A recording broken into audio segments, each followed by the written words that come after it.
I hate paintbrushes, so most everything I build in my garage gets sprayed in my garage.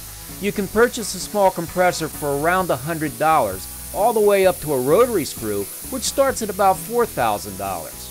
For my small garage workshop, I needed to purchase the best compressor for the least amount of money.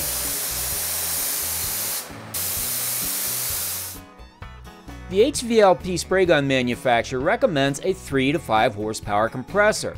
If you're in the market for a new compressor, the real measurement you should be looking at is the CFM. That's cubic feet per minute of air delivery. Many of the air tools you may want to use can require up to 20 CFM at maybe 60 PSI. So we really should shop for CFM per dollar, not horsepower or pressure. Also, when I purchased this compressor, I didn't have the advantage of being able to look at the internet ratings. This compressor has a rating of 6.9 CFM at 40 pounds per square inch, and once I start spraying, it runs continuously. It seems strange that they sell you compressors such as this accompanied by a tool package that requires much more CFM than the compressor can produce without standing around and waiting for it to catch up. All sanders hog a tremendous amount of CFM, therefore you will always see me using an electric sander.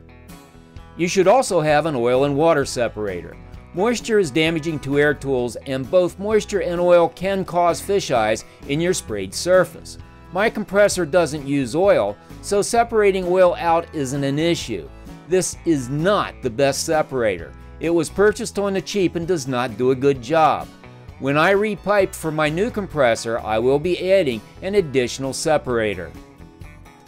If your compressor doesn't come with a regulator built in, you will need to add one to adjust the pressure supplied to your tools.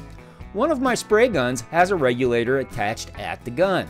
If you're interested in a great gun at a good price, this gun comes with 2 fluid nozzles for both thin and thick materials and also has a regulator included.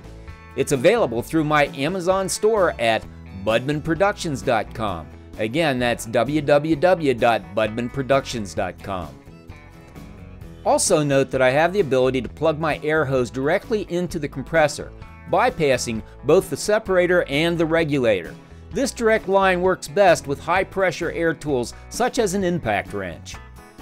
The last thing I'll mention about this simple setup is that you should never allow an air hose to lay on the ground for any length of time.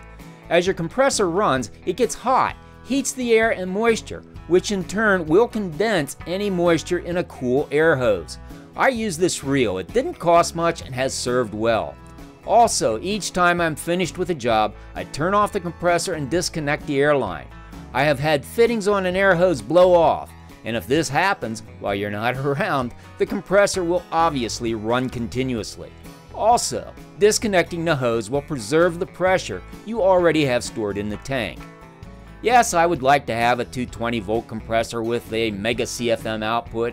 However, for my small shop, this one has served me well for over 10 years with a minimal amount of maintenance.